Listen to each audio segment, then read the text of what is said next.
故事发生在1942年的旅顺码头上，日本军队不仅肆无忌惮侵略着中国，更是将中国劳工强行运往日本，为他们效力。中国劳工自然不愿意，有的尝试反抗，却惨遭日本兵的强硬镇压。由于没有武器，这些劳工只能任其宰割。夜里，许多劳工为了摆脱被劳役的命运，纷纷跳船逃跑。谁知丧心病狂的日本兵直接朝海里开枪，逃脱的劳工寥寥无几。其中一个叫海牛的男人幸运地活了下来，他靠着一块木板，艰难地在水里漂浮了一夜，终于回到码头。正准备回到村里时，发现村子遭到日军的袭击，亲人及乡亲均惨遭杀害，唯一幸存下来的只有一条小狗欢欢。海牛瞬间成了无家可归的人，他强忍悲愤，携欢欢来到一座荒岛上，开始野人般的生活。这里没有硝烟战火，虽是一个人却也安全。海牛在岛上自给自足，日子也还算过得去。一天夜里，天空中突然传来轰炸声，海牛警惕出去查看，远远就能看到炮火正轰炸着海面，直到天亮，硝烟才落下帷幕。为了生存，海牛经常拾捡海上飘来的东西作为一些家具，而这次海牛在岸边捡到了一个女人，将其抱到自己的洞穴里。女人醒来时，看到海牛像个野人一样，整个人既惊恐又害怕。海牛见状，识趣离开洞穴，女人却发了疯似的拼命往外跑，跑到礁石上，看着前方一望无际的大海，死的心都有了。女人跪在地上痛哭起来，海牛追上来，想要制止女人做傻事，女人却以为海牛是坏人，想都没想便跳进了海里。海牛也随即跳下去，在女人的苦苦挣扎下，还是将女人救了上来。夜里女人醒来后，看到海牛依旧十分防备，但海牛是个正经人，他看出了女人的害怕，于是主动离开洞穴，睡在了外面。女人这才放下戒备，端起了海牛给她准备的食物吃了起来。第二天清晨，海牛在礁石上发现了女人的行李，打开翻找有用的物品，却发现了女人的身份。原来女人名叫山田叶子，是个日本人。海牛不禁怒火中烧，直接拿起叉子冲进洞穴，准备杀了这个日本女人，替乡亲们报仇。但在善良人性的驱使下，海牛最终没有痛下杀手，而是冒着危险来到悬崖边采摘山药，为其熬药治伤，悉心照料。在海牛的细心照顾下，叶子身体渐渐好转，海牛也没有了最初的憎恨。就这样，一男一女开始他们的岛上生活，二人拉近了彼此的距离。叶子会穿上和服感谢海牛的关照，海牛对叶子越发的有了好感，两人一起打猎，一起用餐。海牛因为会日语，两人的交谈更加便利，日子过得很惬意。直到另一个男人海牛的二叔到来，才打破了这份平静。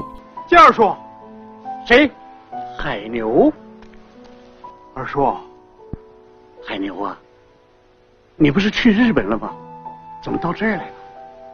我跳了海，逃到这儿了。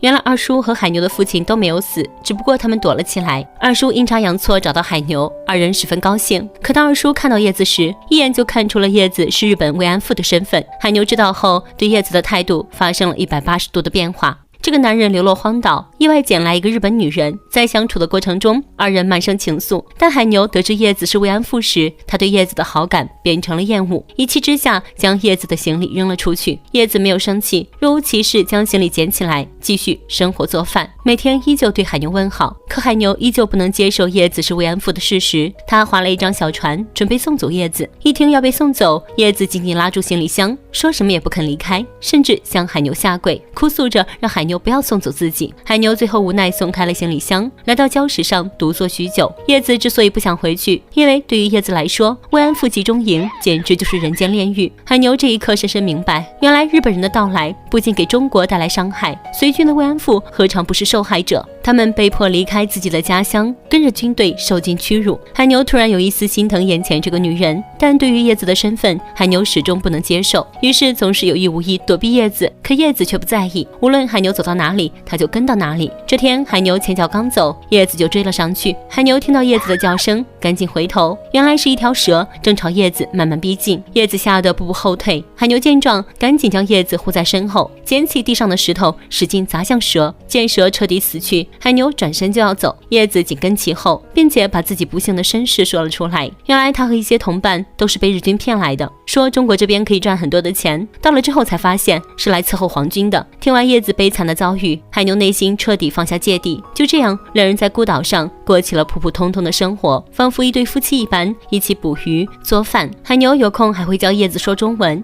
当看到叶子婀娜的身姿时，海牛彻底沦陷了。尤其是叶子既温柔又能干。终于在一个夜里，两人捅破最后的矜持，二人在海岛上建了一个小屋，算是有了一个属于自己的家。二叔隔三差五就会过来给海牛送物资。得知海牛和叶子的事，不仅没有生气，还替海牛父亲带来了祝福，送上一件新衣。夫妻二人的生活过得十分幸福。没多久，叶子有了生育反应。与此同时，二叔已经很久都没有来看望海牛了。海牛担心二叔的安危，便偷偷回家打听二叔的消息。父亲告诉他，二叔在给他送食物的过程中被日本兵发现，枪杀了二叔。海牛很难过，他对日本人的恨更加深厚了。正当他和父亲说到叶子时，一个老太婆冲了出来，原来她是叶子的恩人，当初是她帮叶子逃跑出去的。得知叶子没有死，还怀了孩子，她十分高兴，主动给叶子购买了补品。海牛也会每天都去掏鸟蛋给叶子吃，多补充一些营养。渐渐的，叶子的肚子越来越大，没多久，叶子生出了一个大胖小子，取名小牛牛。海岛上又增添了一些欢声笑语。一晃3年过去，小牛牛也慢慢长大。这个男孩的父母在海边捕鱼，将男孩放在一边。这时，一条毒蛇正缓缓向男孩逼近。狗狗看到后，不停地叫唤起来。眼见毒蛇离男孩不到几厘米的距离，欢欢直接冲上去，一口咬住毒蛇，拼命将其甩在地上。很快，毒蛇一动不动，而欢欢也因为被毒蛇咬中，倒在了地上。海牛回来后，看到爱犬倒地，瞬间明白怎么回事，捡起地上的石头，一下两下砸在毒蛇的身上，然后将其甩得远远的，算是为欢欢报了仇。欢欢的去世令海岛少了一丝欢快的气息，海牛一家很伤心，但日子还要过下去。可好景不长，这天天空中突然传来轰炸声，叶子赶紧将孩子抱到屋里。等到轰炸消失后，叶子赶忙出去查看，正好看到一个受伤的日本兵倒在礁石上，因为是同胞，叶子心疼的准备为日本兵止血，突然被赶来的海牛一把推开。海牛举起叉子想要杀了这个日本兵，可叶子死活不让。对于他来说，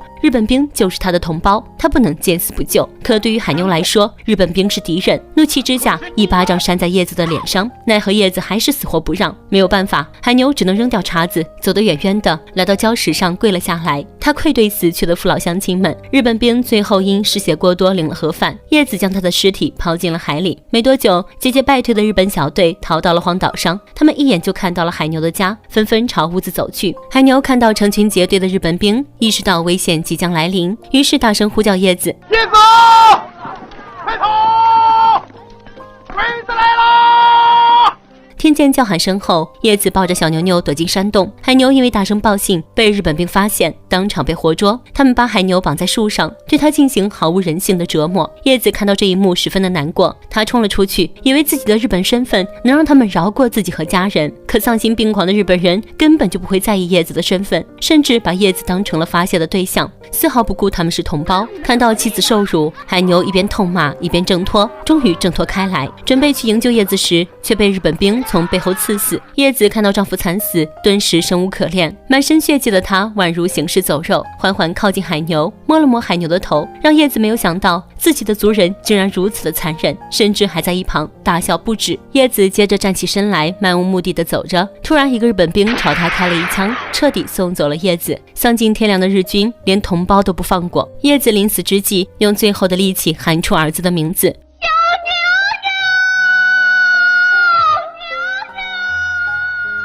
偌大的荒岛，仅剩下孩子的哭声在荒岛上回荡着。